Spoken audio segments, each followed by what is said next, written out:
안녕하십니까. 오마이TV 시청자 여러분, 오마이뉴스 박정호 기자입니다. 저는 서울 여의도 중소기업 중앙회에 나와 있는데요. 잠시 후 이곳에서 문재인 민주통합당 대선 후보의 경제 민주화 타운홀 미팅이 진행될 예정입니다.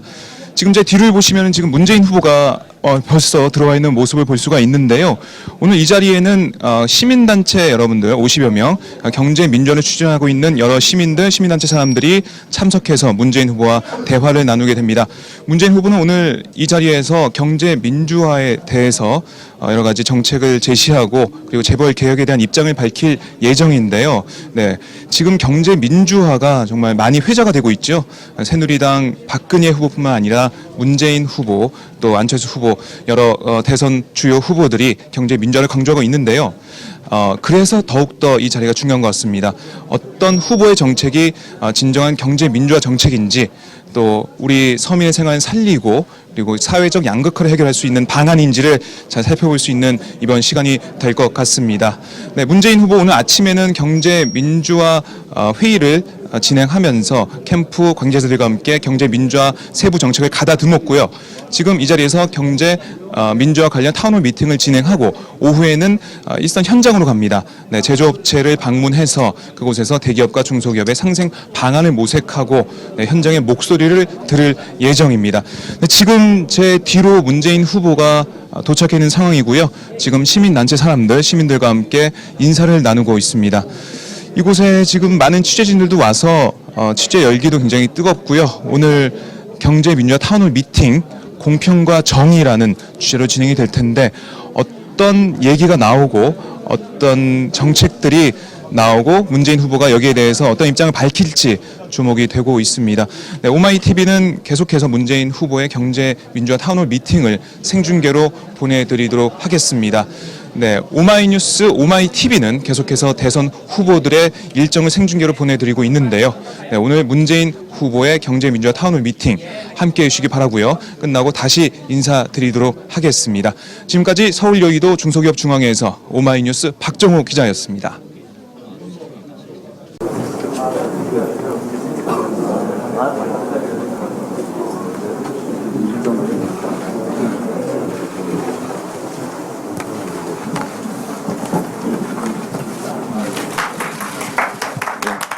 네, 후보님 입장을 다시 하고 계십니다.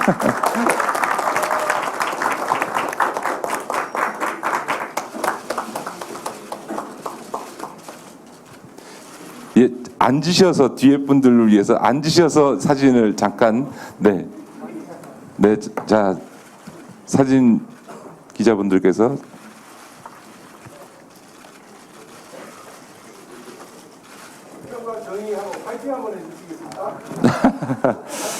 네, 공평과 정의 제가 하면 화이팅 이거 저 뭐 많이 그 기자들 위해서 공평과 정의 화이팅! 한 번만 더 할까요? 네, 공평과 정의 화이팅! 네, 이 정도. 네, 그러면 지금부터 그 경제 민주화를 위한 타운홀 미팅 행사를 시작하도록 하겠습니다. 먼저 이 자리에 참석하신 분들을 소개하는 시간을 잠시 갖도록 하겠습니다. 타운홀 미팅은 시민사회의 다양한 의견을 듣는 게 중요하기 때문에 저희 문재인 후보님 캠프에 관련된 분들은 가급적 소개를 안 하더라도 양해를 해주시고요. 일단 우리 민주통합당의 문재인 후보님께서 참석해 주셨습니다. 네. 그리고 당에서 한 분 우리 경제민주화를 책임지시는 우리 경제민주화의 이정우 위원장님 참석을 해주셨습니다. 그리고 우리 운동본부에 있는 우리 안진걸 사무처장께서 소개를 좀 시켜주시죠. 네, 안녕하십니까.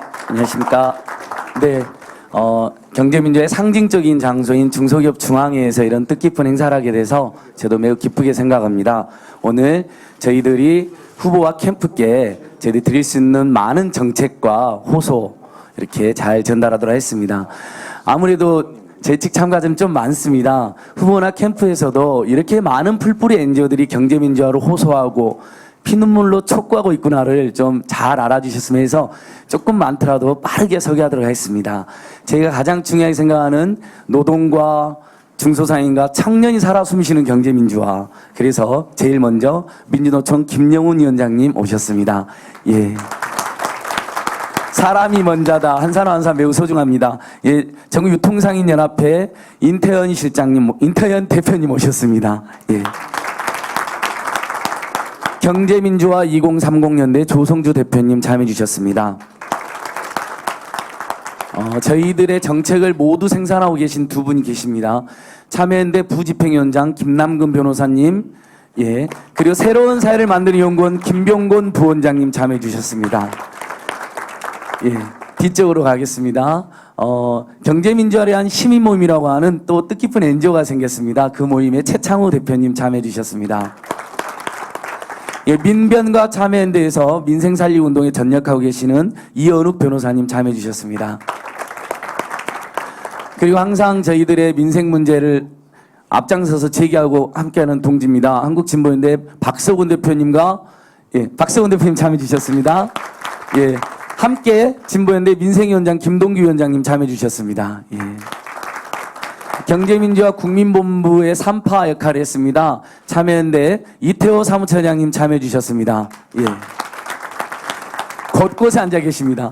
예, 아마 경제민주화의 최근 상징으로 급부상되어 있고 실제로 지금도 60일 넘게 농성을 하고 계신 분들입니다. 마포구 합정동 홈플러스 저지 주민대책위원회에 망원시장 조태섭 회장님 참여해 주셨습니다. 네. 그리고 회장님 잠깐만 서 계십시오. 그 다음에 그 대책위에 서정래 팀장님, 김진철 팀장님, 고종순 팀장님 참여해 주셨습니다. 예, 네 분은 잠깐 특별히 지금도 생업과 농성을 병행하고 계시는 이분들께 모든 분들께서 격려의 박수 한번 부탁드립니다. 예, 힘내십시오. 바로 여기서부터 경제민주화가 저희는 시작된다고 생각합니다. 예, 그리고 전국유통상인연합회 이동주 기획실장님 참여해 주셨습니다. 예. 비정규 노동센터의 이상호 정책위원님 참여해 주셨습니다. 예. 민주노총의 우문숙 대협력국장님 참여해 주셨습니다. 예. 경제민주화를 위한 민생연대라고 또 아주 훌륭한 NGO가 있습니다. 이성근 대표님 참여해 주셨습니다. 예. 경제민주화에서 토지 문제도 매우 중요하다고 생각하고 활동하고 있는 토지정의 시민연대를 대표해서 이성영 팀장님 참여해 주셨습니다. 그리고 우리 젊은 벗들이 또 열심히 이 캠페인 함께하고 있습니다. 반값 등록금 대학생 모임을 만들어서 경제민주화 또 캠페인에 동참하고 있는 김주호 대학생, 박창훈 대학생 참여해 주셨습니다. 예. 그리고 여기 전국유통상인연합회 이동주 배재영 사무국장님도 참여해 주셨고요. 대형마트와 SSM 규제를 위한 인천 지역 대책위원회 조중묵 대표님 참여해 주셨습니다. 예. 저희 측 참가자들이 좀 많습니다. 또 있네요. 금융소비자협회 대표에서 강미애 사무국장님 참여해 주셨습니다. 예, 저희 측 참가자들은 좀 많습니다. 그만큼 각계에서 정말 경제민주화 재벌개혁을 열심히 호소하고 있다는 거겠죠. 예, 저희들 계속 앞으로 더 열심히 활동하다는 거 말씀드리고 좀 이따 또 의견을 드리도록 하겠습니다. 의원님 계속 진행해 주십시오. 예, 오늘 이 자리는 우리 문재인 후보께서 경제민주화 관련된 두 번째 타운홀 미팅이기도 하고요. 또 우리 경제민주화 운동본부 측에서 그동안 경제민주화 관련된 어떤 시민사회 의견을 전달하기 위해서 후보들의 면담들을 요청을 해왔습니다. 그런 서로의 취지가 함께 만나서 오늘 이 자리에서 저희 문재인 후보께서 특히 경제민주화 그리고 두 번째로 이 재벌개혁 문제, 경제민주화 타운홀 미팅의 두 번째 재벌개혁 문제와 관련된 후보님의 정책 구상과 구체적인 정책을 말씀을 드리고 그 다음에 각계 분들의 의견을 또 들으시고 또 얘기를 해주시면 그거에 대해서 마무리로 후보께서 다시 그에 대한 답을 드리겠습니다. 먼저 민주통합당의 문재인 후보께서 경제민주화와 재벌개혁에 대한 후보의 구상과 정책을 말씀을 드리는 시간을 갖도록 하겠습니다.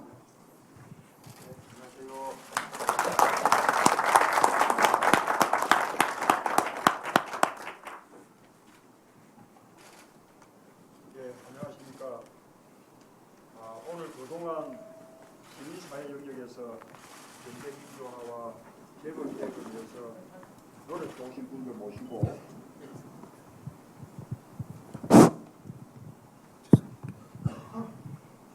예.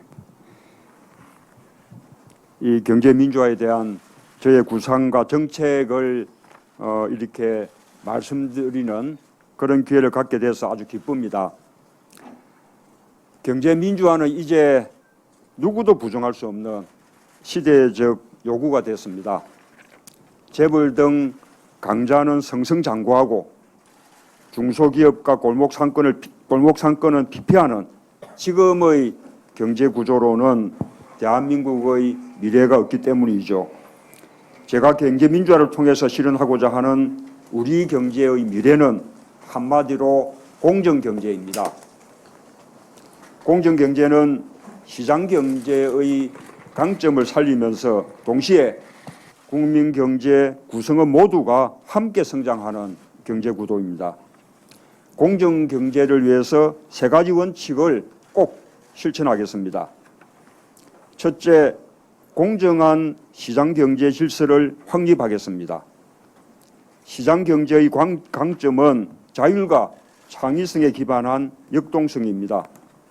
그러나 재벌의 왜곡된 소유지배 구조와 무분별한 확장으로 인한 경제력 집중과 독점의 폐해, 그리고 재벌 총수 일가의 부당한 사익 추구와 불법 행위가 시장경제의 장점을 무너뜨리고 있습니다. 공정한 시장경제 질서를 확립하고 엄정하게 법을 집행해서 시장경제의 장점을 살리겠습니다. 둘째, 국민경제 구성원 모두가 함께 지속적 성장을 이루는 토대를 마련하겠습니다.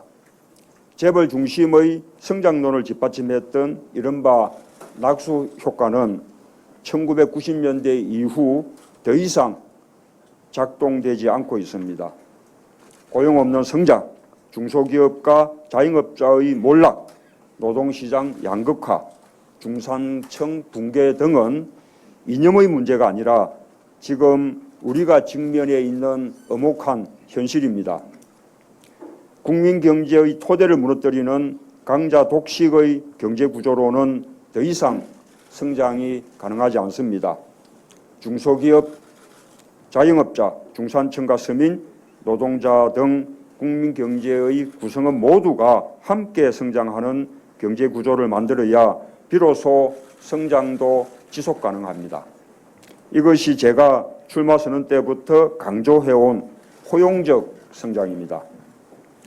저는 지난 7월 망원시장에서 발표한 문재인의 경제민주화 구상 1에서 약속드린 바와 같이 중소기업 적합업종 지정제도, 하도급 규제, 중소기업의 공동교섭, 중소기업부 신설 등 적극적인 중소기업 보호 지원 정책을 추진할 것입니다.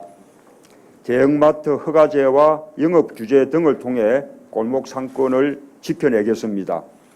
중산층과 서민을 위한 가계부채 대책을 마련하겠습니다. 일자리를 만들고 나누고 좋은 일자리로 바꾸는 만나봐 정책도 일관되게 추진하겠습니다. 셋째, 성장의 과실이 공정하게 분배되도록 하겠습니다. 기회의 평등과 더불어 공정한 분배도 중요합니다. 노동시장의 분배 개선을 위한 최저임금 인상에 대해서는 제가 이미 법안을 대표 발의해 놓고 있습니다. 강자 독식 구조를 개혁하는 것과 함께 조세 정의를 실현해서 국가의 부와 성장의 결과가 국민경제 구성원 모두에게 고루 분배되도록 해야 합니다. 저는 이명박 정부의 부자 감세를 철회하고 자본소득에 대한 과세를 강화하는 한편 대기업에 편중된 조세 감면 제도를 전면적으로 개혁하겠습니다. 소득세의 최고 구간을 신설하여 소득과 부의 편중을 시정하도록 하겠습니다. 담세 능력에 따른 과세라는 조세 정의의 원칙을 반드시 실현하겠습니다. 지금까지 말씀드린 공정경제를 위한 세 가지 정책 방향 중에서 오늘은 특별히 재벌 개혁의 방안과 정책 공약에 대해서 좀 더 구체적으로 말씀드리고자 합니다. 첫째, 재벌의 소유 지배 구조를 개혁해서 경제력 집중을 막겠습니다. 이를 위해 재벌의 순환 출자를 금지하겠습니다. 불과 1, 2%의 지분으로 지배력을 유지하고 계열 기업을 확장하고 경영권을 편법적으로 승계하지 못하도록 하겠습니다. 10대 대기업 집단에 대한 출자 총액 제한 제도를 재도입하겠습니다. 문어발식 계열 기업 확장을 막음으로써 중소기업이 공존할 수 있는 기업 생태계를 만들겠습니다. 여선해진 지주회사 제도를 재정비하겠습니다.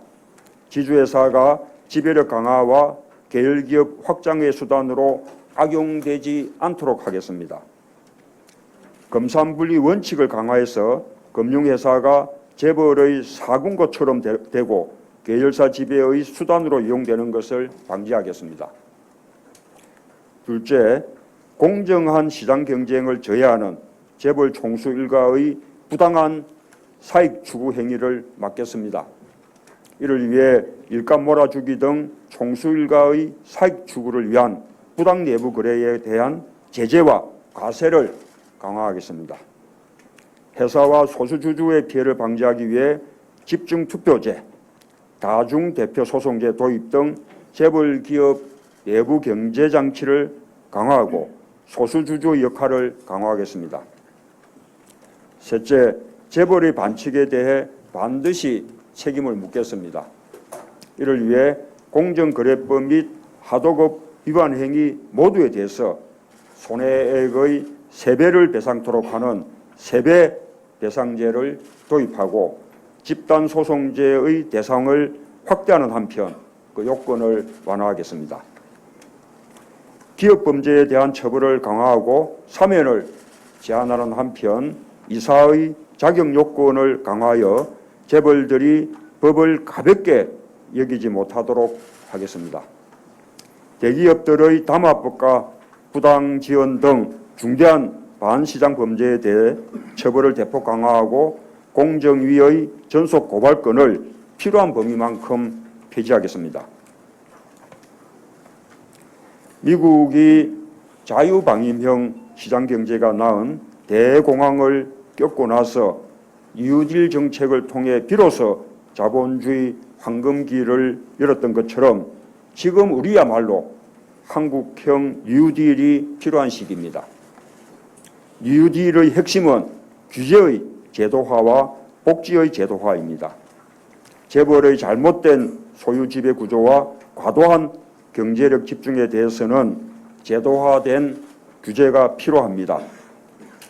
불필요하고 시대에 맞지 않는 규제는 폐지 또는 완화해야 하지만 공정한 시장 경제 질서를 확립하기 위한 규제는 꼭 필요합니다. 지난 참여정부 시절 재벌 개혁 제대로 못했습니다. 그 결과 재벌공화국의 폐해가 더 심화됐습니다. 시장 만능주의가 전 세계적으로 시대적 조류였던 당시의 외부적 환경만 탓할 수는 없습니다.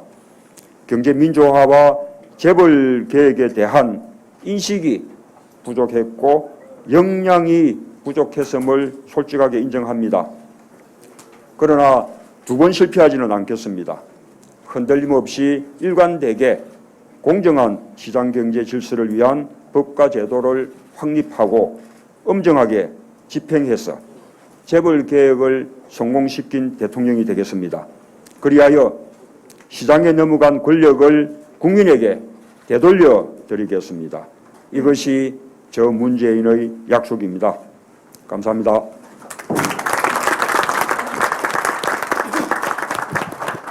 네, 2번 실패하지 않으시겠다는 문재인 후보님의 결의를 담긴 그 정책 구상을 말씀을 해주셨고요.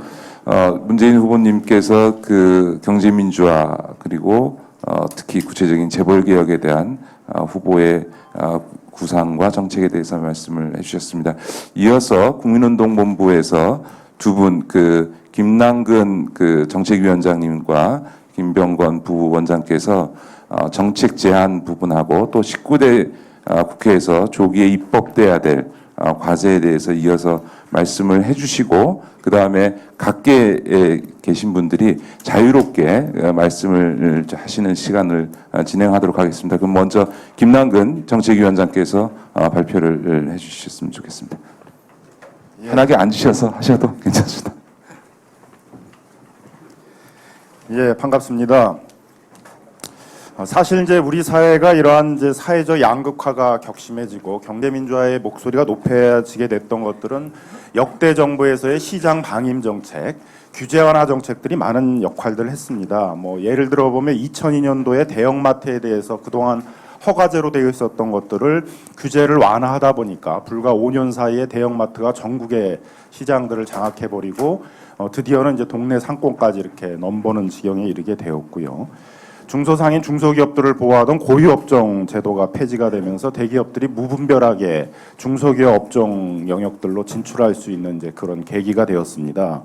뭐 지금 우리가 겪고 있는 저축은행 문제만 하더라도 2005년도에 있었던 그런 뭐 제로 베이스 금융 규제 완화라고 그래서 저축은행들이 무분별하게 PF 대출 같은 거로 진출하는 길을 열어주다 보니까 결국 서민금융에서 너무 멀어져 가지고 이런 문제들이 발생을 했습니다. 그래서 과거 역대 정부들이 했던 그런 무분별한 규제 완화, 시장 방임 정책에 대해서는 이제 선을 긋고 더 이상 정부가 시장에 대한 방관자가 아니라 서민에 대한 좀 호민관의 역할을 해야 되겠다. 이런 의지를 좀 보여줘야 된다 이렇게 생각을 합니다. 오늘 이제 말씀하셨던 것처럼 이제 과거에 있어서는 역량 부족이 있었지만 이번에는 2번 실패하지 않고 이제 이런 것들을 해주시겠다라는 것들 이런 점들을 계속 좀 견지해 주셨으면 하는 바람입니다. 오늘은 주로 재벌 개혁 문제에 대해서 많이 말씀을 해주셨는데 뭐 저의 바람은 현재 재벌의 문제는 이제 그런 예방적인 대책만 가지고는 좀 부족하다. 뭐 예를 들면 출총제니 이런 것들은 이미 10년 전쯤에 했었어야 되는 것이고 지금 출총제 정도의 문제로 이런 경제 양극화의 문제 경제 민주화의 문제를 해결하기는 어렵다 이렇게 보여집니다. 이미 많은 재벌들이 중소기업, 중소상인 영역에 진출해 있습니다. 그래서 더 이상 진출을 못하게 하는 게 문제가 아니라 거기서 철수를 하게 하는 것도 중요한 정부 정책의 과제가 돼야 된다고 보여집니다. 뭐 미국식의 그런 계열 분리 명령제, 기업 분리 명령제 같은 과제들을 전면적으로 사용하기 어렵다면 적어도 중소상인이나 중소기업 영역에 진출해 있는 재벌들이 사업을 이양하고 이제 나갈 수 있도록 하기 위해서 그런 영업 양도, 영업 분리, 뭐 주식 매각, 뭐 이런 방식들을 통해서 그 재벌들이 중소상인, 중소기업 영역에서 나가도록 하는 그런 제도들은 좀 한번 적극적으로 추진해 주셔야 되는 것이 아닌가 이렇게 생각이 듭니다. 중소상인, 중소기업 보호 문제에 있어서도 지금까지는 주로 이제 동네 상권 문제, 유통 부분에 있어서의 이제 대형마트로부터 동네 상권 그 보호 문제에 초점이 많이 있었다면 이미 재벌들이 동네 상권뿐만이 아니라 뭐 떡집, 빵집, 문구, 공구 많은 영역에 좀 진출을 하고 있기 때문에 이런 좀 광범위한 중소기업, 중소상인 영역에 있어서 재벌들이 진출하는 것을 좀 더 직접적으로 규제하는 것에 좀 초점이 더 많이 맞춰줘야 된다 이렇게 생각이 듭니다. 국회에서 그 동네 상권을 보호하는 이제 유통산업발전법에 대해서는 많은 법안들이 나와 있는데 실제로 이렇게 좀 중소상인 중소기업의 여러 영역에 있어서의 문제를 해결할 수 있는 중소기업 중소상인 저가업종 보호에 관한 특별법 이런 게 잘 추진되고 있지 않습니다. 오늘 후보님께서 이제 그런 부분들을 적극적으로 좀 추진하시겠다 이렇게 공약을 해주셔서 좀 민주당도 지금 이제 과거에 아마 이제 민주당이 그 고유업종 제도를 폐지하는데 앞장을 섰기 때문에 다시 그걸 부활시키는 적합업종 추진에 대해서는 굉장히 좀 소극적인 입장을 지금까지 보여주셨는데 좀 민주통합당도 이런 후보님의 뜻을 받아들여서 좀 더 적극적인 중소상인 중소기업 복 정책으로 좀 나가주셔야 되지 않을까 생각이 듭니다. 그래서 뭐 저희는 뭐 오늘 이제 문 후보님이 이제 그렇게 의지를 밝혀주셨듯이 경제민주화가 이제 더 이상 이렇게 레토릭이 아니라 너무 막연한 얘기로만 자꾸 얘기가 되고 정권 바뀌면 한꺼번에 해결하겠다 이제 이런 얘기로만 좀 들려서 상당히 이제 많은 불안감을 갖고 있었는데 굉장히 좀 구체적인 경제민주화의 좀 대책들, 제안들을 좀 주신 것들이 앞으로 이 경제민주화가 더 이상 레토릭이 아니라 구체적인 좀 실천으로 나가는 이제 그런 길을 걷게 되지 않을까 좀 기대를 해보게 되었고요.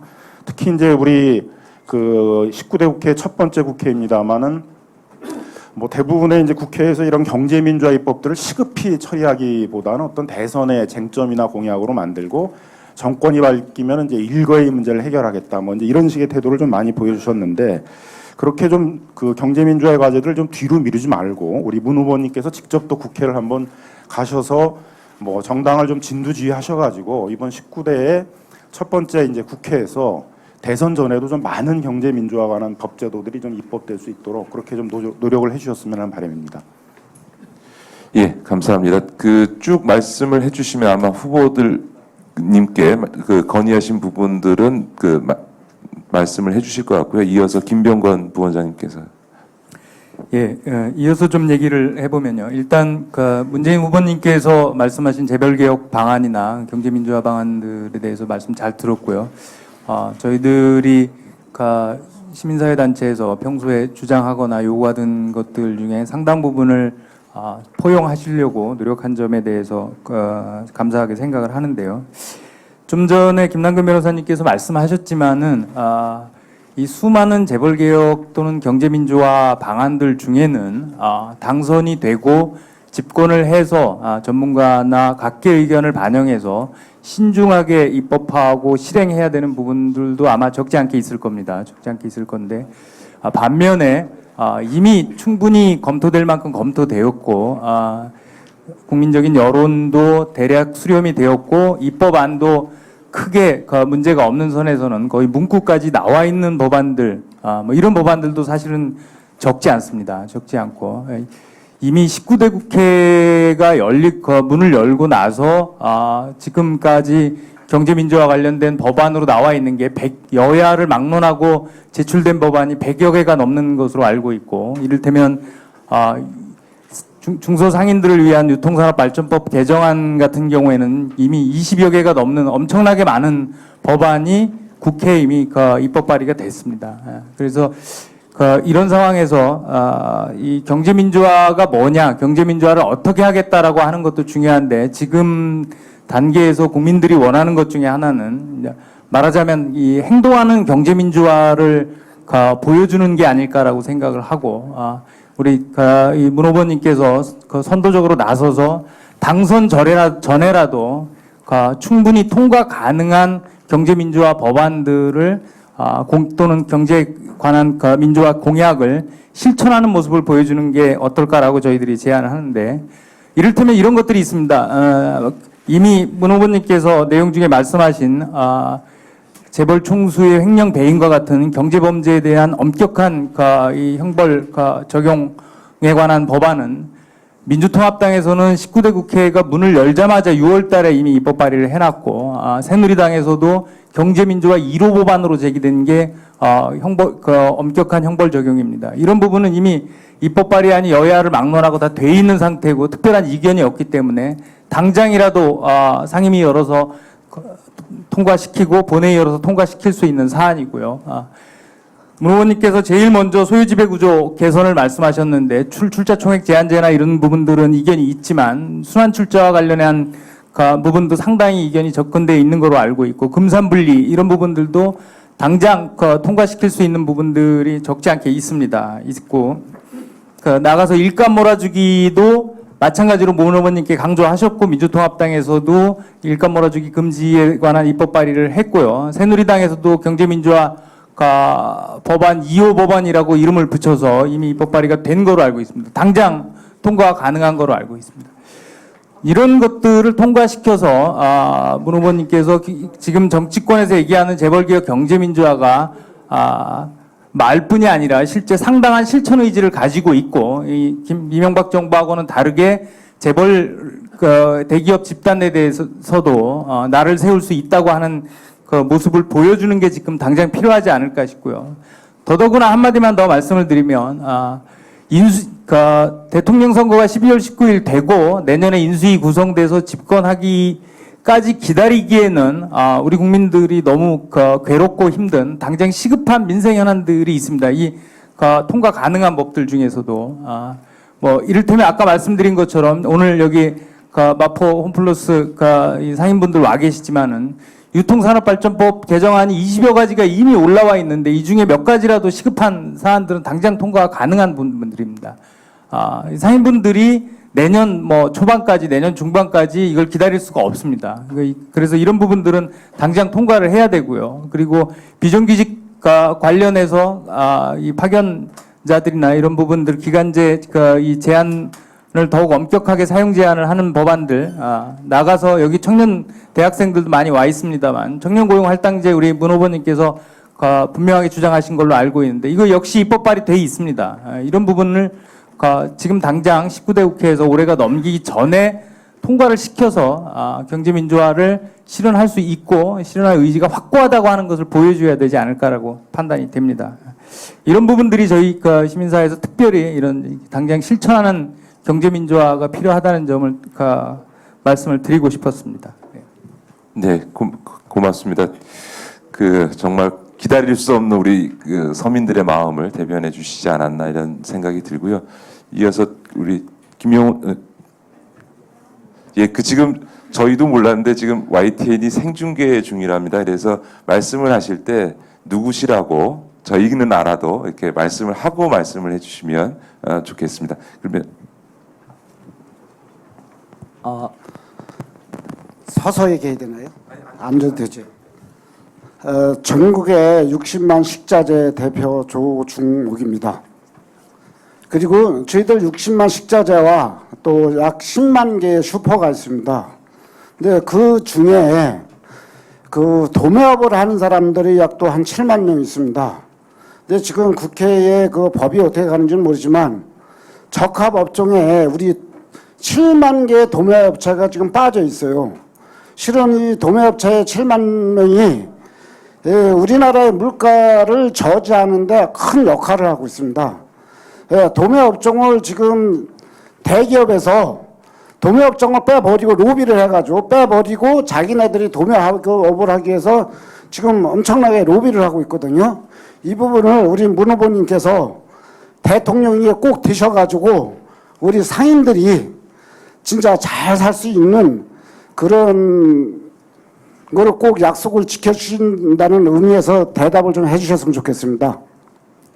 그러면 우리 인태현 회장님하고 문 후보님하고 악수하는 과정에 박수 좀 한번 쳐드리죠.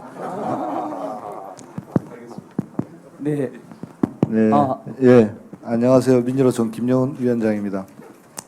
방금 후보님 말씀 중에 제일 인상적인 건 2번 실패하지 않으시겠다 이런 강한 의지가 인상적입니다. 저는 노동 존중의 경제민주화를 말씀드리려고 하는데 어쩌면 참여정부 초기에 후보님이 민정수석 시절에 저는 또 철도노조의 대변인으로서 아마 실패를 서로 맛보았던 그런 위치에 있다가 지금 후보와 민정수석 위원장 자리에 있습니다. 경제민주화의 어쩌면 가장 큰 핵심 화두 중에 하나는 바로 조세의 정의일 것입니다.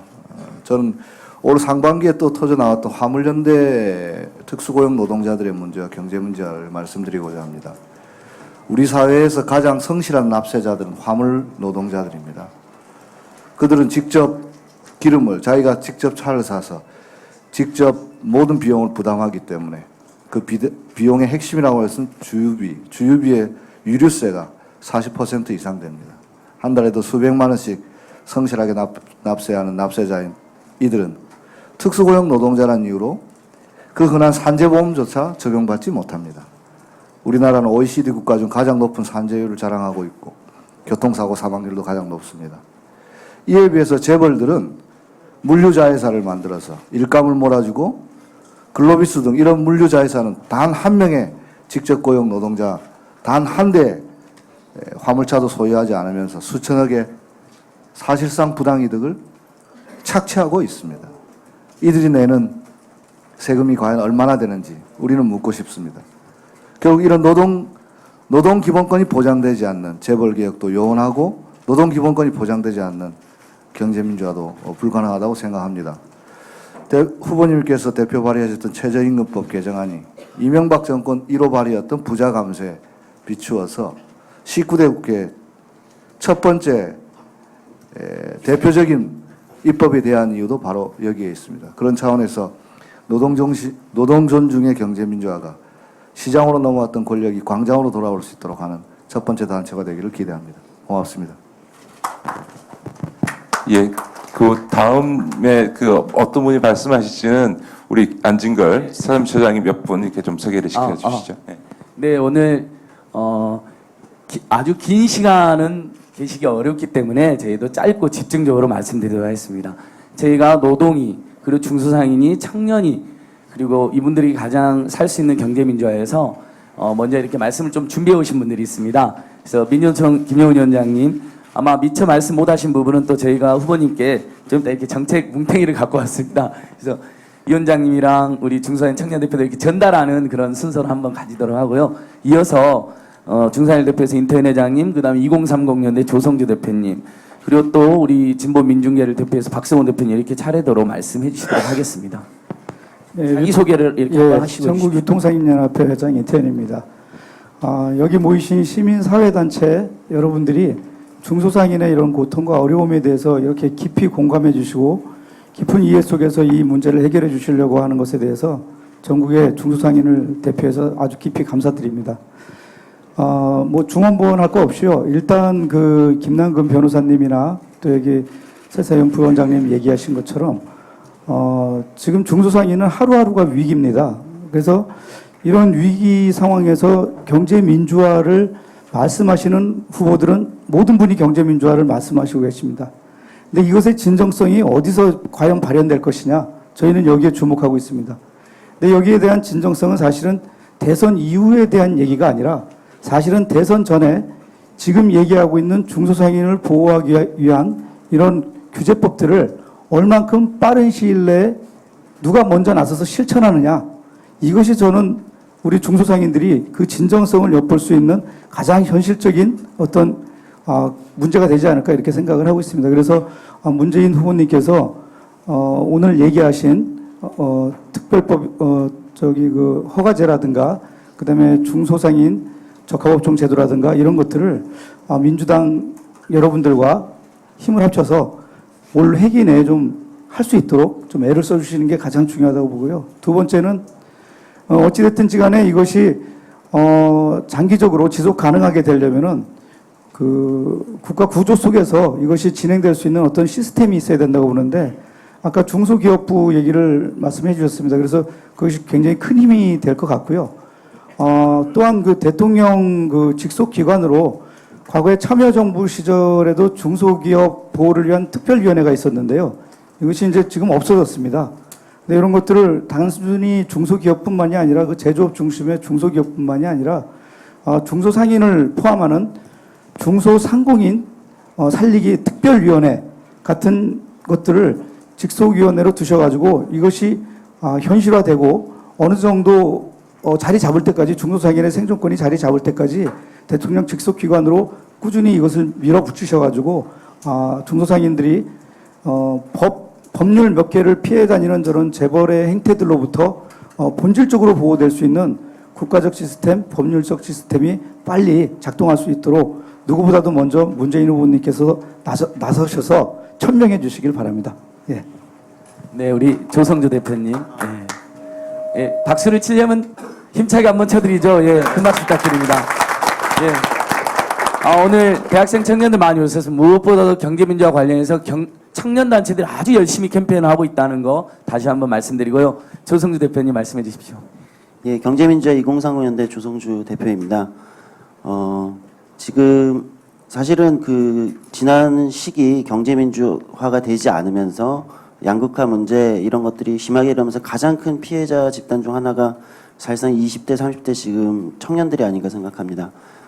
정부가 시장과의 싸움에서 패배하면 할수록, 밀려나면 밀려날수록 청년들의 삶도 그만큼 절망으로 떨어졌던 것 같습니다. 이미 후보님 잘 아시겠지만 10대, 20대, 30대 사망 원인 1위가 모두 자살입니다. 전대미문의 사건이죠. 사실은 청년들이 이렇게 절망 속으로 빠져들면서 굉장히 심각한 문제들이 우리 사회 곳곳에 발생하고 있다고 생각합니다. 그래서 저는 경제민주화라는 것이 곧 우리 미래 세대 청년들을 위한 또 새로운 길을 여는 하나의 돌파구가 아닐까 생각을 하고요. 그런 측면에서 문 후보님이 19대 국회 본인의 1호 법안으로 최저임금법을 발의하신 것은 굉장히 유의미한 일이라고 많은 청년들이 보고 있습니다. 사실상 최저임금이 청년임금이다라고 할 정도로 대부분의 청년들이 자기의 임금 수준을 최저임금에서 결정받고 있기 때문에 앞서 많은 분들이 얘기해 주셨지만 이 법안만큼은 대선 전 또는 대선 전에 가장 시급하게 통과되었으면 하고 이것이 사실상 청년들을 향한 경제민주화의 의지를 가장 잘 보여줄 수 있는 것이 아닌가 생각합니다. 또 하나는 많은 청년들이 지금 정치 불신을 갖게 됐던 지난 10년, 15년간 정치 불신을 갖게 됐던 원인 중 하나는 경제민주화가 되지 못하면서 자신의 경제적 처지가 나락으로 떨어지면서 발생한 것 같습니다. 이것을 해결하기 위해서라도 정당 정치를 통한 어떤 신뢰 회복 이런 것들이 실제 청년들에게 정치에 관심을 이제 보이기 시작하고 투표장으로 나오는 청년들에게 가장 유의미한 실천이 되지 않을까 이렇게 말씀드릴 수 있을 것 같습니다. 짧게 끊도록 하겠습니다. 예. 아마 박석운 대표님이십니다. 예, 한국진보연대 박석운입니다. 경제민주화에는 뭐 여러 버전이 있겠지만 가장 핵심적인 것이 아마 노동권을 제대로 보장하는 것이 중요하다고 봅니다. 그래서 저는 노동권에 대한 시민권을 보장해야 된다 이렇게 봅니다. 그 핵심은 첫째로는 비정규직 노동자들이 제대로 권리를 갖도록 이렇게 사유 제한, 기간제 노동자들에 대해서 사유 제한을 해서 비정규직 노동자들이 무제한으로 늘어나지 않도록 하자. 두 번째로는 간접 고용 노동자들에 대해서 사용자 개념을 제대로 정비해서 간접 고용 노동자들이 실질적으로 권리를 보장받도록 해야 되는 거 아니냐. 그 특수고용 문제에 대해서는 우리 김영훈 위원장도 이야기했지만 이 문제도 근로자 개념을 정리를 해서 아마 권리를 보장해야 된다 이렇게 봅니다. 그래서 그 외에도 저는 노동권을 보장하는데 핵심이 복수노조의 자율적 교섭 보장 문제라든지 그리고 산업별 교섭을 법제하는 문제라든지 뭐 이런 등등의 노동관계 제도를 개정해서 시민권을 보장하는 게 매우 중요하겠다 이렇게 봅니다. 아울러서 저는 이 농업 문제도 우리가 다시 한번 접근해야 된다고 보는데요. 생태 산업으로서 또 특히 식량 안보적 관점에서 식량 자급률을 법제화하는 문제, 이 문제도 놓쳐서는 안 되는 문제가 아니냐 이렇게 보면서 이와 함께 이 경제민주화를 추진하는데 또 필연적으로 잠재적 암초가 있습니다. 이 한미 FTA의 투자자 국가 제소 제도입니다. 지난번 중소기업 이 중소상인들 유통법 상생법 만들 때도 이 한미 FTA나 한EU FTA에 저촉되느냐 안 되느냐 하면서 논란이 많지만 아마 필연적으로 닥쳐올 그런 암초라고 생각합니다. 그래서 경제민주화에 방해가 되는 그런 한미 FTA의 투자자 국가 제소 제도에 대해서 근본적인 아마 재협상을 해야 되는 거 아니냐 저는 그렇게 생각을 합니다. 그래서 이런 문제에 대해서도 후보님께서 정확하게 잘 해주실 거라고 기대합니다. 네, 아무래도 저희들의 이 메시지 핵심 이런 것 같습니다, 후보님. 그러니까 대선이 되셔서 정책을 실현하는 것도 매우 중요하지만 과반수에 가까운 야당 의원을 이끌고 있는 후보로서 지금 국회에서 최소한 비정규직과 청년과 중소년들에 대한 몇 가지 입법은 진두지휘하시는 모습에서 국민들은 진정성을 가지고 다른 후보와의 차별성도 느끼지 않겠느냐 이런 부분에 대한 호소를 다시 한번 전달해드리고요. 저희들 몇 분 더 중요한 말씀이 또 있어서 잠깐 더 들어오도록 하겠습니다. 참여대 이태호 사무처장님 말씀 또 준비해 주셨고요. 예. 그리고 경제민주화를 주제로 한 NGO도 새로 생겼다 그랬잖아요. 경제민주화 시민모임에서 오신 최창호 선생님, 또 경기민주화 민생연대 이성근 대표님 이렇게 추가로 더 말씀 듣도록 하겠습니다. 이태호 사무처장님, 예, 저기 계십니다. 예. 오늘 재벌개혁, 경제민주화 두 번 실패는 없다 이렇게 말씀해 주시고 또 규제의 제도화, 복지의 제도화를 실천에 옮겨주시겠다고 약속해 주신 것에 감사드립니다. 그런데 우리 박석원 대표께서도 말씀하셨지만 사실 중소기업 적합업종이나 대형마트 영업규제나 이런 걸 하려면 한미 FTA의 구체적인 조언과 충돌할 수 있습니다. 그런데 이 거대 경제권과 높은 수준으로 동시다발로 FTA를 추진하는 전략은 불행하게도 노무현 정부 때 그 기반이 마련되었습니다. 그리고 지금 한중 FTA도 생각과는 달리 굉장히 높은 수준으로 포괄적으로 진행되고 있는데 여전히 민주당이 이 문제에 대해서 예컨대 농업은 FTA에서 협상에서 완전히 배제하겠다라든가 하는 분명한 입장 없이 또 정부 또 외교통상부의 논리에 끌려다니고 있어서 이런 문제에 대해서 과연 규제 제도화 같은 것을 할 수 있는가 의심이 듭니다. 지금 FTA 전략은 우리 국회와 사법부의 공공정책에 대한 자율권을 일부는 포기하는 방식의 굉장히 높은 수준으로 진행되고 있습니다. 그래서 이런 동시다발 FTA 전략 그리고 우리 공공정책 주권을 일부 양도하거나 유보하는 형태 그럼으로써 결국 우리 경제 주체들을 보호할 수 있는 국회의 권한을 침해할 수 있는 FTA에 대해서는 앞으로 전면적으로 재검토하겠다는 약속을 좀 더 분명히 해주시지 않으면 이 규제 제도화라는 약속은 어떤 의미에서는 공연불이 되지 않겠나 싶습니다. 지난 총선에 불행하게도 이런 부분에 대해서 민주당의 입장이 불분명했습니다. 이거에 대해서 구체적인 입장을 표명해 주시면 감사하겠습니다. 이성근 대표님 말씀. 네.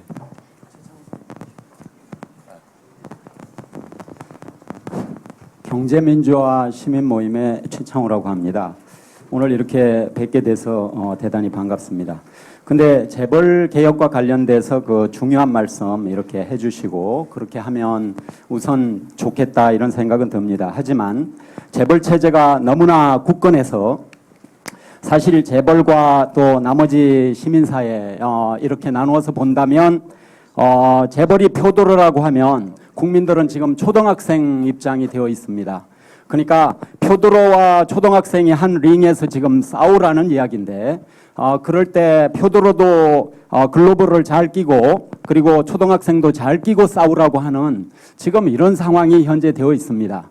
그래서 근본적으로 이 재벌 체제에 대해서 이 문제가 있다고 하는 걸 인식을 하고 그것을 갖다가 개선하고 또 어떤 것은 타파하려고 하는 강력한 의지가 있어야 된다는 말씀을 우선 하나는 드립니다. 둘째는요.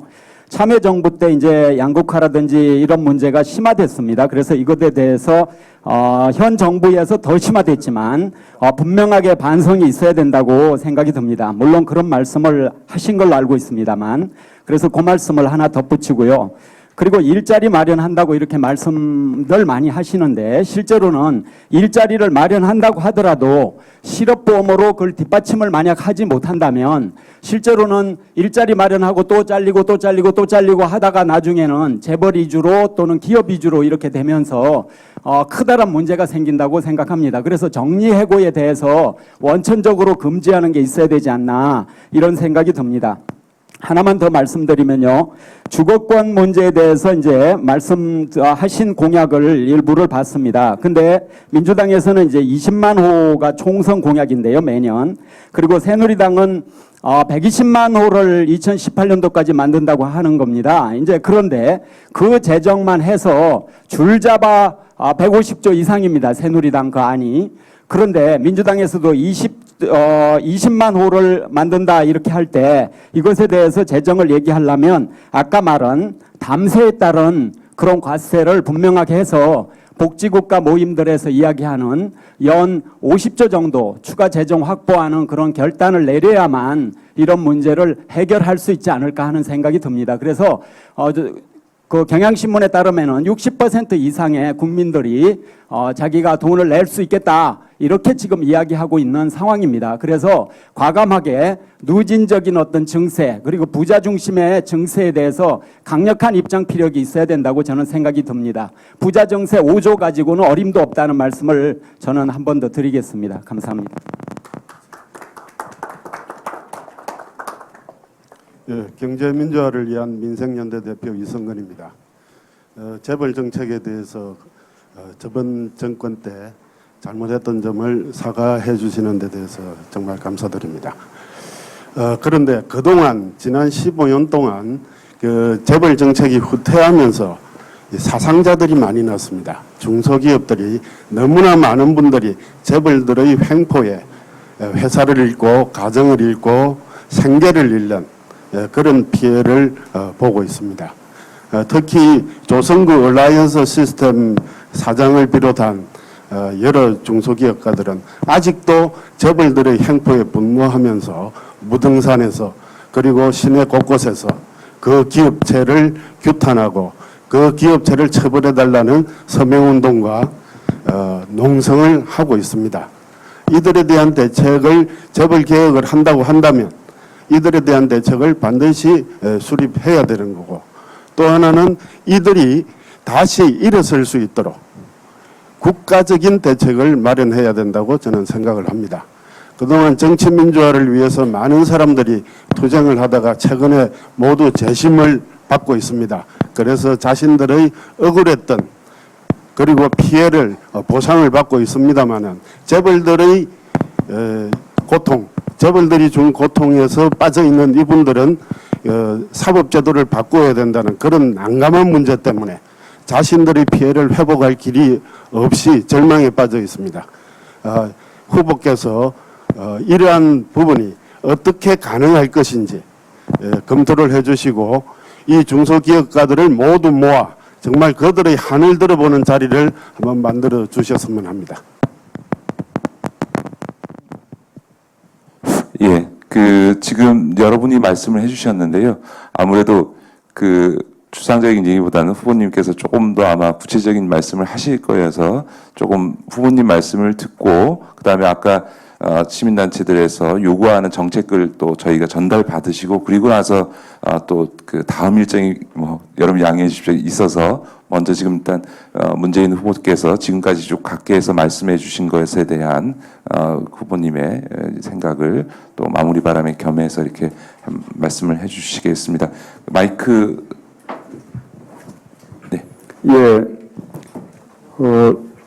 중소기업 그리고 중소상인 적합업종에 대해서는 보호하는 그런 특별법을 만들겠다는 것은 이미 약속을 드렸습니다. 그런 적합업종에 대해서는 아예 재벌기업이나 대기업의 진출을 아예 금지하고 이미 진출해 있는 업체에 대해서는 사업 이양을 권고 유도하겠다는 그런 공약 말씀을 드렸습니다. 지금 입법을 좀 서둘러 달라는 말씀을 하셨는데 제가 이제 참여정부를 되돌아보면서 가지게 된 가장 큰 교훈 중에 하나가 우리 이제 경제 민주화 복지국가 이렇게 우리 사회를 좀 근본적으로 바꾸어 나가기 위한 이런 정책들에 대해서는 이것이 초기에 국민들이 계획에 대해서 지지해주고 또 힘을 실어주는 그 시기를 놓치면 이게 참 실행하기가 힘들다는 것입니다. 그래서 적어도 대통령이 되면 집권하자마자 곧바로 실행해야만 가능성이 있다고 생각합니다. 그렇게 하려면 우선 후보 단계 때 그 정책에 대해서 아주 구체적으로 또 구체적인 실행 방안까지 만약에 그것이 시간이 걸리는 일이라면 연도별 실행 계획까지 다 마련해 놓고 대통령 당선되면 인수위 과정에서 그 정책들을 확정하고 취임하면 곧바로 시행에 들어가는 그렇게 해야만 우리가 바라는 경제민주화 복지국가 제대로 할 수 있다고 생각합니다. 제가 후보 단계에서 경제민주화위원회, 일자리위원회 이런 이 5개의 근본 아젠다에 대해서 위원회를 설치한 이유가 그 때문이라는 말씀을 드립니다. 그뿐만 아니고 이 집권 이전에라도 이번 국회에서도 할 수 있는 일은 해달라라는 이야기는 당연히 저희가 공감하는 이야기입니다. 민주통합당이 이미 제출해 있는 그런 관련 법안들은 전부 당론으로 그렇게 제출된 것이기 때문에 민주통합당으로서는 이번 국회 내에 처리될 수 있도록 최선의 노력을 다할 것입니다. 뿐만 아니고 여야 간에도 공통되는 그런 부분에 대해서는 당장 이번 정기국회 때 함께 합의해서 처리하자는 그 촉구를 해나가겠습니다.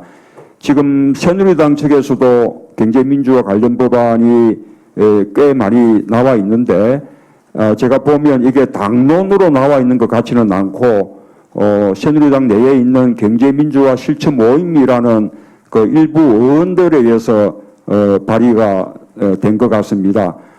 그 발의된 법안에 대해서 과연 이제 새누리당이 당론으로 추진할 의사가 있는지 또 박근혜 후보가 그것에 대해서 동의하거나 또는 이 정책 공약과 할 용의가 있는지 하는 여부는 아직 이 제대로 밝혀지지 않고 있습니다. 그래서 박근혜 후보에 대해서 그런 법안에 대해서 동의하는지 좀 입장을 분명히 좀 밝혀줄 것을 요구를 하고요.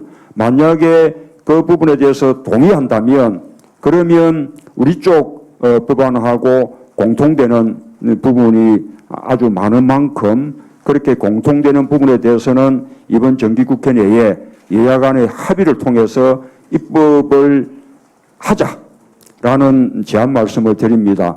그 협의를 위해서 우리 측과 그다음에 새누리당 측의 양 캠프의 경제민주화를 책임지고 있는 경제민주화 그 관련 위원장이 만나서 협의할 수 있을 것이라고 생각합니다. 그리고 이미 제출되어 있는 법안 외에 보다 추가적인 입법 조치들이 필요하다면 그런 부분들은 지금 양당의 캠프뿐만 아니고 안철수 후보 측의 그 캠프의 경제민주화 책임자까지 함께 3자가 모여서 협의하는 것도 충분히 가능할 것이라고 생각합니다. 그런 것에 그 점에 대한 이 박근혜 후보 캠프 측 그리고 또 안철수 후보 캠프 측의 호응을 기대를 해보겠습니다. 그리고 아까 노동 분야의 경제민주화 이거는 뭐 경제민주화의 가장 핵심 과제 중에 하나입니다. 이 부분을 위해서 우리 경제민주화위원회에도 이 문제에 대해서 전문성을 가진 그 위원들도 여러 번 참여했다는 말씀을 드리고요. 아까 이제 특수고용 노동자들에 대해서는 참여정부 때도 이 부분들에 대해서 노동상권 같은 까지는 가지 못하더라도 적어도 특수고용 노동자로서의 신분은 인정을 해서 사회보험도 이렇게 할 수 있게 하고 그다음에 노동조합은 아니더라도 노동조합과 유사한 단체를 결성해서 사용자측과 단체 교섭도 하게끔 하는 그런 이제 보호법을 만들었었는데 그때 그것이 별로 호응받지 못해서 입법화에는 실패한 적이 있었습니다. 그 부분을 더 발전시켜서 특수고용 노동자들의 노동자성을 인정을 하고 그분들의 노동에 관한 어떤 권리들 제대로 보장하면서 사대보험 다 혜택을 받을 수 있게끔 그렇게 해나가야 할 것 같습니다. 아까 이 청년 실업 문제는 저희가 최저임금법도 제출했고 또 노력하고 있는 부분이고요. 그리고 아까 비정규직 문제도 말씀하셨는데 비정규직 문제 해결하는 것이 또 경제민주화의 가장 중요한 과제 중에 하나라고 생각합니다. 이 부분도 저는 이미 여러 번 입장을 밝혔는데 우선 기본적으로 지금 전체 고용된 노동자 가운데 비정규직 비율이 한 60% 가량 이렇게 되지 않습니까? 이 비율을 적어도 다음 정부 임기 중에 절반 정도 수준으로는 낮추겠다는 것이고 그러기 위해서 공공 부분의 비정규직부터 상시적으로 필요한 일자리의 경우에는 전부 정규직으로 전환하는 그런 조치부터 우선 취해나가겠다는 말씀을 드렸습니다. 또 함께 이 전국민 고용평등법을 제정해서 이 정규직이든 비정규직이든 같은 사업장 안에서 같은 가치의 노동에 종사하는 사람들은 같은 추후를 받도록 그렇게 하겠다는 말씀을 또 드렸습니다. 그렇게 되면 저임금 유혹 때문에 비정규직을 이렇게 고용하려는 그런 요인들이 많이 줄어들면서 비정규직을 정규직으로 많이 전환시키는 그런 어떤 동력이 되지 않을까 그렇게 생각합니다. 아까 농업 문제도 말씀하셨는데요.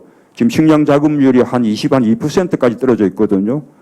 좀 장기적으로 한 50%까지 높여 나가야 된다고 보고 연도별 식량 자급률을 끌어올리는 연도별 목표 같은 것을 설정해서 그 목표에 맞추어서 차근차근 높여 나갈 필요가 있다고 생각합니다.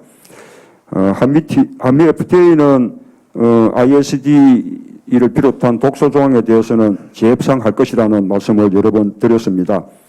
우리가 한미 FTA에 대해서 늘 좀 죄송스러운 것은 농업에 관한 피해의 경우에도 우리가 이제 그 앞을 되돌아보면 한칠레 FTA 같은 경우는 앞을 국민의 정부 때 타결이 됐지만 참여정부에서 비준할 때 그 비준 이전에 농업 분야에 미칠 피해들에 대해서 사사치 조사가 되고 그래서 그에 대한 피해 보전 대책도 충분히 마련하고 그래서 그 농업 분야의 피해를 보전하는 예산으로 무려 119조 원을 투입하는 그런 피해 보전 방안을 마련해 놓고 비로소 이 비준을 했었는데 한미 FTA 같은 경우는 그런 농업 부분 다른 부분도 그렇겠습니다만 특히 농업 부분에 대한 이 피해에 관한 제대로 된 점검이나 피해 보전 방안의 마련 없이 비준이 강행됐다는 점, 이 점도 한미 FTA를 했던 참여정부로서는 정말로 좀 뼈아픈 점이라고 생각합니다. 저희가 집권하게 되면 이 농업 분야에 실제로 미치고 있는 피해 상황에 대해서도 제대로 다시 한번 점검하고 그에 대한 피해 보전 방안도 마련하겠다는 약속을 드리겠습니다. 한중 FTA는 더 염려되죠. 한중 FTA는 지금까지 있었던 한칠레, 한미, 한EU FTA하고는 차원이 다릅니다. 한중 FTA는 농업에서 일부 품목이 아니라 농업의 전 분야, 축산의 전 분야, 우리 수산의 전 분야, 이 모든 분야에 대해서 전부 피해를 미칠 수 있는 것이기 때문에 대단히 신중하게 논의되어야 된다고 봅니다. 그래서 지금 현 정부에서 무리하게 추진되는 것 자체가 옳지 않다고 봅니다. 그래서 저희가 요청드리는 것은 지금 정부는 한중 FTA의 어떤 추가적인 논의를 중단하고 그 논의를 다음 정부에 넘겨야 옳다고 생각합니다.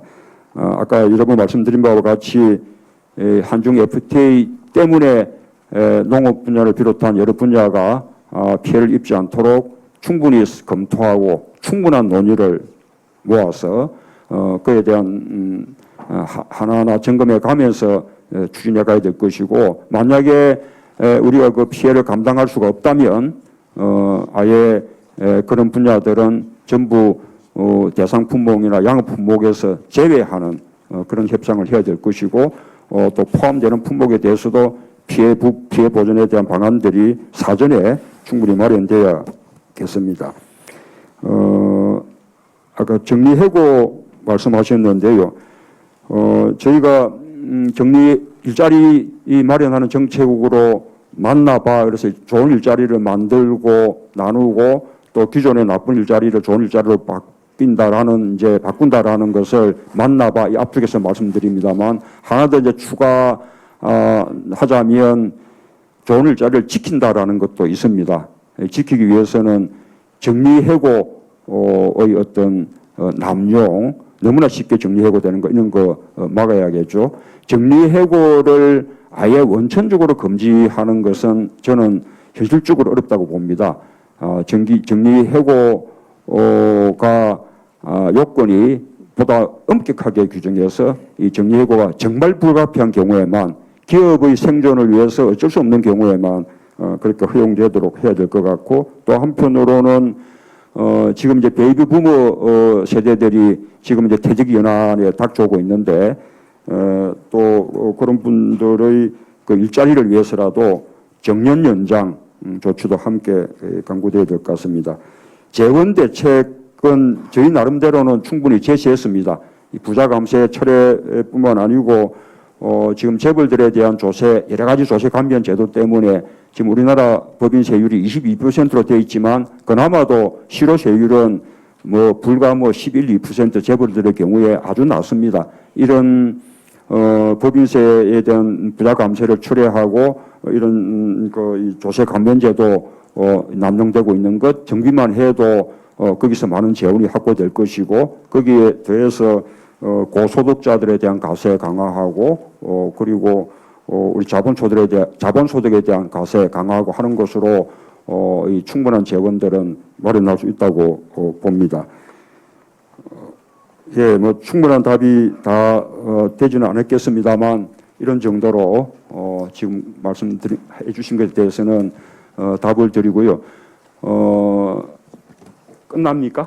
네. 자, 시간이 하여튼 많이 모자랍니다만 우리 앞으로 경제민주화위원회가 계속 가동될 것이기 때문에 이 좋은 의견들 늘 이렇게 보내주시면 저희가 저희 정책 공약으로 잘 반영하도록 하겠습니다. 자, 오늘 네. 여러모로 고맙습니다. 예, 저희 문재인 후보님 정말 공부 많이 하신 거 표가 나시죠? 일단 이 정도 말씀하셨습니다만 이후에도 저 경제민주화위원회 차원에서 여러분들의 의견을 다양하게 수렴하고 또 함께 정책 토론할 거라는 말씀을 드리고요. 지금 후보님 다음 일정 때문에 아까 준비했던 시민사회단체들의 정책 제안을 좀 후보님께 전달하는 그 시간을 잠깐 갖고 후보님께서 이동하시겠습니다. 네, 저희 경제민주화 국민모 대표단들께서 이렇게 우리 뒤에 그 참석자들은 다 일어서셔가지고 다시 한번 아주 성실하게 진지하게 답변해 주신 문재인 후보님께 큰 박수 한번 부탁드립니다. 예. 아무튼간 국회에 제출되어 있는 100여 개의 법안이 하나도 처리되지 않고 있는 것에 대해서 우리 민주당의 책임도 가볍지 않다는 저희들의 고언을 다시 한번 마지막으로 전달해 드리고요. 저기 대표단님께서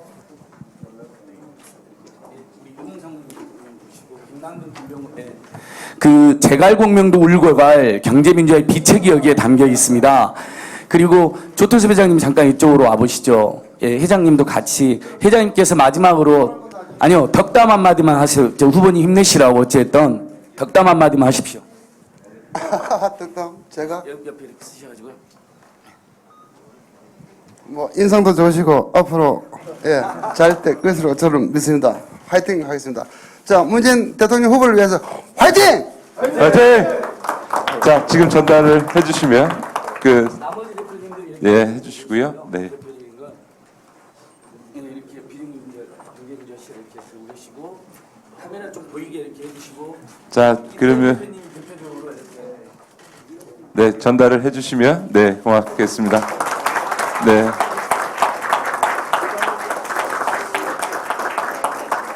예, 감사합니다. 앞으로 이런 자리가 한 번 좀 더 여러분들의 의견을 수렴하는 자리가 경제민주화위원회나 또 후보님께서도 앞으로 12월 대선 전까지 있지 않을까 기대합니다. 여러분들 귀한 의견 주셔서 고맙고요. 자, 그러면 포토타임 이걸로 마치고 후보님께서 이동을 이제 하셔야 될 것 같습니다. 네. 예, 다시 한번 문재인 후보님의 건강과 분투 이렇게 빕니다. 저희 참가자 여러분 다시 한번 큰 박수로 문재인 후보님 보내드렸으면 좋겠습니다. 예, 악수들 나누시고요.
네, 오마이TV 시청자 여러분, 오마이뉴스 박정호 기자입니다. 지금 문재인 후보의 타운홀 미팅이 끝났는데요. 네, 경제 민주화에 대한 여러 가지 얘기가 나왔고요. 여러 가지 현장의 목소리를 들을 수가 있었습니다. 지금 제 옆에는 오늘 타운홀 미팅을 함께한 안진걸 참여연대 민생경제팀장이 나와 있습니다. 잠시 말씀 나눠보도록 하겠습니다. 안녕하십니까? 네, 안녕하세요. 네, 오늘 타운홀 미팅이 진행이 됐는데요. 먼저 소감이라고 할까요? 평가부터 해주시죠. 네, 아마 문재인 후보나 캠프 측에서도 경제민주화와 재벌개혁을 위한 그 각계 NGO들이 이렇게 많은지 모르고 오셨을 거예요. 저도 소개하는데 오래 걸릴 정도로 정말 이 문제가 전 국민들에게 더 이상 경제적 불공정과 사회적 양극화, 그다음에 그로 인한 민생고를 견딜 수가 없으니까 정말 각계각층의 NGO들이 오늘 많이들 오셨거든요. 네. 그래서 저희가 어떤 특정 후보를 지지한 행사는 아니지만 어쨌든 개혁 성향의 야권 후보가 경제민주화 재벌개혁을 얼마나 비전을 가지고 있는지 점검하고 제가 말미에도 말씀드린 것처럼 우호적으로 정책을 전달하지만 않았습니다. 네. 현재 국회에 100여 개가 넘는 경제민주화 관련 법안이 제출되어 있는데 네. 단 하나도 통과가 되지 않았거든요. 거기에 대해서 과반수 가까운 의석을 가지고 있는 민주당의 책임도 결국 가볍지 않다는 점을 후보님께서 다시 한번 절박하게 인식해 주셔서 의원님들과 함께 진두지휘하셔서 정말 비정규직과 중소년들과 청년들과 그다음에 사회의 약자들을 위한 법 몇 개라도 통과가 되는데 앞장서 주시라는 호소와 또 이렇게 촉구의 말씀도 드린 것 같습니다. 네. 지금 뭐 대선 주자들 레이스가 계속 펼쳐지고 있는데 경제 민주화라는 단어를 정말 자주 듣게 됩니다. 시청자들이나 청취자들이나 국민들께서 여러 가지 정책 중에서 경제 민주화라는 말을 많이 듣게 되는데 그만큼 경제 민주화가 절실하다 이런 공감대는 좀 있는 것 같아요. 박근혜 새누리당 그 후보도 경제 민주화를 강조하고 있는데 어떻게 보세요? 각 후보별로 경제 민주화 정책 이런 것들을 비교하고 계실 텐데 평가해 주시고 비교 좀 해주시죠. 짧게 말씀드려보면요. 그동안 한국 사회는 재벌 대기업만 판을 치고 살기 좋은 나라였습니다. 우리가 길거리를 가다 보면 기업하기 좋은 나라라고 하는 표는 사방팔방에 다 걸려 있습니다. 그러나 경제 민주화가 무엇이겠습니까? 왜 기업하기 좋은 나라라는 것은 선포하면서 직장 다니기 좋은 나라, 장사하기 좋은 나라, 청년도 희망의 나라라는 것은 선포하지 않습니까? 대다수 국민들은 재벌 대기업이 아니라 중소기업, 중소상인, 또 임금 노동자로 살아가지 않습니까? 1,600만 명이 직장인들이고 550만 명이 자영업자들입니다. 재벌 대기업만 좋은 나라가 아니라 바로 이분들도 좋은 나라를 위해서 비정규직이나 정리해고를 근절하거나 최소화하자는 것이고 중소상인들의 생존권을 보장하자는 것이고 청년들이 일자리를 늘리고 초저임금에 시달리는 알바들이라든지 노동자들 위해서 최저임금 대폭 인상하자. 그래서 우리 국민들 좀 살아보자는 거거든요. 그런 점에서 저희는 오늘 3대 방향 13대 과제를 문재인 후보에게 전달했는데요. 현재 저희들이 분석컨대 말로만 경제민주화를 하는 세력들도 분명히 있습니다. 저희는 말로만 경제민주화는 우리 국민을 두 번 죽이는 길이다. 왜냐하면 해줄 것처럼 기대하게 해놓고 안 해주면 더 열받지 않습니까? 더 허탈하고. 그래서 새누리당 박근혜 후보의 경제민주화 정책은 굉장히 지금 레토릭에 불과한 거 아닌가라는 비판을 받고 있습니다. 왜냐하면 새누리당 경제민주화 모임에서 제출한 경제민주화 관련 법안이 3개나 되는데요. 그 3개 중에도 3개에 대해서 박근혜 후보 아직도 찬성인지 반대인지 입장을 밝히지 않고 있습니다. 그래서 그것부터 박근혜 후보는 입장을 밝히고 새누리당이 제출한 경제민주화 법안이 경제민주화 모임이 낸 세 거 외에도 뭐 수십여 개가 있고 민주당이 50여 개 그리고 진보정의당이 한 20여 개 그리고 시민단체들이 청원한 것도 한 10여 개에서 100여 개가 넘게 있는데 정말 경제민주화를 바란다면 안철수 후보, 문재인 후보, 박근혜 후보가 모여가지고 이 중에서 당장 처리 가능한 10개라도 통과시키자. 이렇게 되면 국민들이 진정성을 믿지 않겠습니까? 특히 집권 여당과 그리고 과반수 이상의 의석이 있는 새누리당은 더 책임이 있고 박근혜 후보는 더 엄중한 책임을 가져야 된다. 그리고 동시에 과반수 의석에 육박한 민주당과 문재인 후보께서도 대선 후에 어떻게 하겠다라는 것은 우리 국민들이 너무 기다리기가 어렵습니다. 지금 당장 국회에서 처리 가능한 법을 통과시키기 위해서 전력을 다하는 모습을 보여줘야만이 국민 입장에서는 국민의 정부나 참여정부가 잘한 것도 있지만 못한 문제로 인해서 양극화가 심화된 게 있는데 그 부분을 정말 성찰하고 극복하려기 위해서 노력하는 거라는 평가를 받을 수 있다고 생각합니다. 네. 오늘 문재인 후보가 재벌 개혁에 대해서 입장을 밝혔습니다. 그만큼 경제민주화 안에서 재벌 개혁은 어떻게 보면 뜨거운 감자라고 할 수가 있겠는데요. 새누리당은 재벌 개혁에 대해서 약간 좀 미온적이다 이런 지적이 나오고 있습니다. 재벌 개혁 문제에 대해서도 경제민주화 주장하는 각 정당의 입장이 좀 다른데 어떻게 보십니까? 예, 새누리당은 재벌개혁이라는 말만 들어도 이렇게 약간 알레르기 반응을 보이는 분들이 있죠. 심지어 경제민주화가 뭐냐라고 막 폄하하고 항의하는 이한구 원내대표가 지금도 원내대표로 있지 않습니까? 그래서 박근혜 후보도 재벌개혁이 재벌 때리기식으로 돼서 곤란하다라고 이야기하고 있는데 누가 지금 재벌 때리기를 하려고 하겠습니까? 재벌들이 자꾸 불법을 저지르고 탐욕을 부리고 독점을 심화시키니까 그걸 개혁해달라는데 그걸 재벌 때리기라고 이렇게 인식하는 것 자체가 재벌을 비호하는 거라고 저희는 보고 있습니다.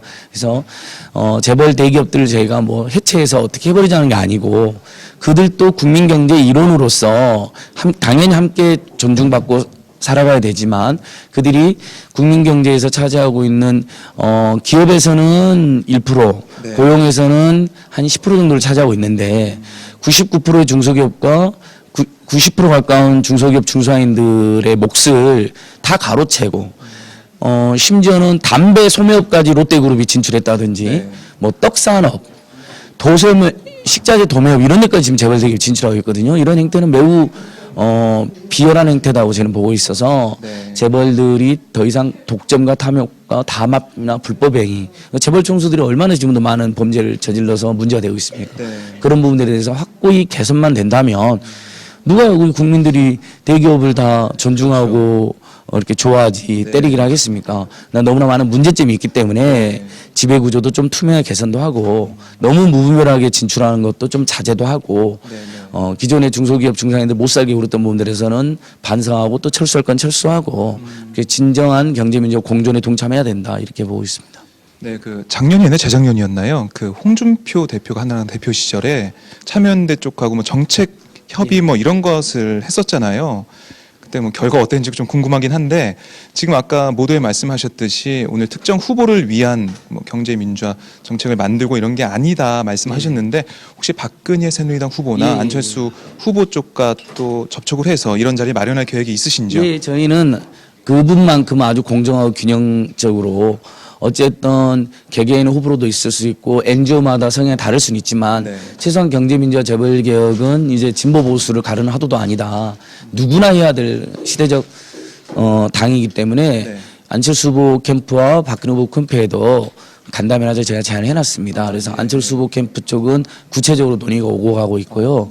후보님이 직접 참여해서 했으면 좋겠다는 의견을 어제도 저희들이 드렸고요. 박근혜 후보 쪽은 아무래도 이런 부분에 대해서 좀 소극적인 부분이 있고 또 NGO들과 소통에 취약한 부분이 있어서 아직 연락이 제대로 오진 않았습니다. 다만 새누리당 경제민주화 모임의 남경필 대표와는 저희가 한번 간담회를 가진 적이 있었거든요. 그래서 일단은 새누리당 경제민주화 모임하고라도 공개적인 토론이라도 하고 그리고 이제 박근혜 후보에게도 그쪽이 동의만 된다면 만나서 쓴소리든 또는 뭐 건설적인 제안이든 저희가 가감 없이 전달하고 이렇게 준비하고 있습니다. 근데 만나줄지 모르겠습니다. 그러게요. 쉽지 않아 보이는데요. 네, 그럼 마지막으로 카메라를 보시고요. 오마이뉴스, 오마이TV 시청자 여러분께 마지막 인사 말씀 해주시죠. 예, 저도 오마이뉴스 시민기자로 가끔 글을 올리는데요. 아무튼 깨어있는 시민들의 힘과 참여가 한국의 민주주의와 인권, 그다음에 특히 최근에 문제가 되고 있는 민생 문제를 해결할 수 있다고 생각합니다. 뭐 반값 등록금, 친환경 무상급식, 최근에 핸드폰 요금 원가 공개 소송 저희들이 많이 진행했는데요. 일단 경제적으로 민주화가 되고 교육비, 주거비, 의료비, 통신비 부담이 줄어든다면 비로소 그때 우리 국민들이 살 수 있을 거라 생각되거든요. 그래서 대선에서 누구를 찍을 것이냐에 대한 고민도 중요하시겠지만 이번 정기국회 대선 과정에서 어떤 정책들이 부각되고 통과될 수 있을지에 우리 국민들이 마음을 좀 모아주시면 좋을 것 같은데요. 국회 100여 개나 되는 경제민주화 법안이 제출되어 있으니까 그중에서도 비정규직, 청년, 중소상인들을 위한 법들이 통과될 수 있도록 다 같이 마음을 모아주실 것을 이렇게 부탁드립니다. 고맙습니다. 네, 오늘 좋은 말씀 고맙습니다. 네, 고맙습니다. 네, 지금까지 안진걸 참여연대 민생경제 팀장을 만나서 오늘 행사에 대해서 그리고 경제 민주화에 대해서 잠시 얘기를 나눠봤습니다.